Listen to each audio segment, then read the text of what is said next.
رسول اللہ صلی اللہ علیہ وسلم کا حلم اور بردباری یعنی برداشت کی قوت، آپ انتہا درجے کی آپ کی قوت برداشت تھی، آپ کی گفتگو میں سختی نہیں تھی، آپ کو کوئی غصہ نہیں دلا سکتا تھا۔ ایک یہودی کے قرض کا واقعہ ملتا ہے کہ اس کے ساتھ رسول اللہ صلی اللہ علیہ وسلم نے کوئی لین دین کا معاملہ کیا اور وہ وقت سے پہلے مطالبہ لے کر آ گیا اور نبی کریم صلی اللہ علیہ وسلم سے بہت سخت کلام کیا۔ حضرت عمر رضی اللہ تعالیٰ عنہ کو غصہ اور طیش بھی آ گیا، تو رسول اللہ صلی اللہ علیہ وسلم نے حضرت عمر رضی اللہ تعالیٰ عنہ کو روک دیا اور کہا کہ یہ شخص اپنا حق مانگتا ہے اور اس کا حق بنتا ہے اور اسے گفتگو کرنے دیں۔ حالانکہ وہ زیادتی کر رہا تھا، وقت سے پہلے مطالبہ کر رہا تھا، لیکن اس کے پیچھے بھی ایک منطق ایک لاجک تھی، میں بعد میں اس پہ آتا ہوں، لیکن وہ رسول اللہ صلی اللہ علیہ وسلم کو غصہ نہیں دلا سکا۔ اور رسول اللہ صلی اللہ علیہ وسلم نے اس کی بدتمیزی کے باوجود حضرت عمر رضی اللہ تعالیٰ عنہ کو حکم دیا کہ جائیں بیت المال سے اس کا جو مطالبہ ہے، اس کا جو حق ہے، اتنی کھجوریں اس کو دے دیں اور 20 وسق زیادہ بھی اس کو دے دیں۔ اللہ اکبر! یعنی اتنی بد اخلاقی کا مظاہرہ کرنے والا آدمی جو ہے اس کو تحفے طائف دے کر رخصت کیا جا رہا ہے۔ حضرت عمر رضی اللہ تعالیٰ عنہ راستے میں اس سے گفتگو کرتے ہیں تو وہ شخص حضرت عمر سے کہتا ہے کہ آپ نے میرے رویے کی سختی دیکھ کر مجھ سے سخت کلامی کی، لیکن آپ کو معلوم نہیں ہے کہ میں ایسا کیوں کر رہا تھا۔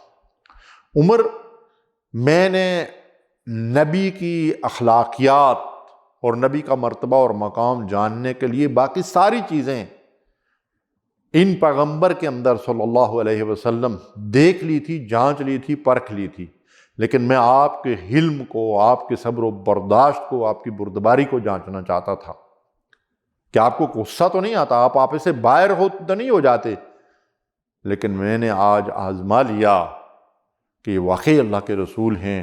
عمر، آپ گواہ رہو، کلمہ پڑھ کر وہ شخص مسلمان ہو گیا۔ سبحان اللہ! یہ اللہ کے رسول صلی اللہ علیہ وسلم کی وہ اخلاقیات تھیں جن کی وجہ سے لوگ آپ کی طرف جو ہے وہ آگے بڑھ رہے تھے۔ آپ کی شجاعت اور بہادری کا عالم کیا تھا؟ جنگ و جدار اور لڑائیوں میں آپ استقامت کا پہاڑ بنے رہتے تھے۔ حضرت علی رضی اللہ تعالیٰ عنہ فرماتے ہیں کہ جب زور کا رن پڑتا تھا، جنگ کے شعلے بڑکتے تھے، تو ہم رسول اللہ صلی اللہ علیہ وسلم کی آڑ لیا کرتے تھے۔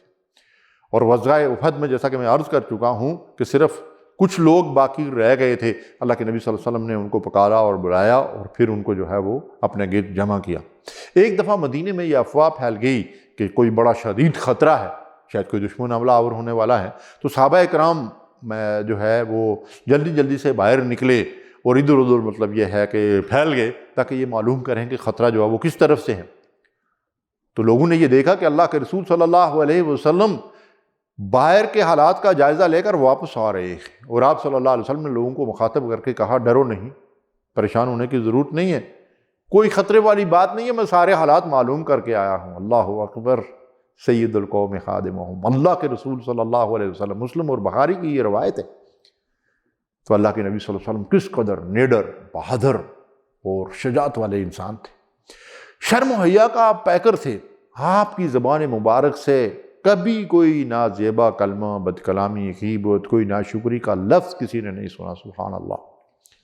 الحیاء من الایمان، یہ آپ صلی اللہ علیہ وسلم کا فرمان ہے کہ حیا ایمان ہی کا ایک شعبہ ہے، اور آپ کے اندر کمال درجے کی حیا اللہ تبارک و تعالیٰ نے رکھی ہوئی تھی، اور فرمایا جس میں حیا نہ ہو وہ جو مرضی کرے۔ جب شرم و حیا انسان کے اندر سے ختم ہو جاتی ہے تو سارے معاملات ختم۔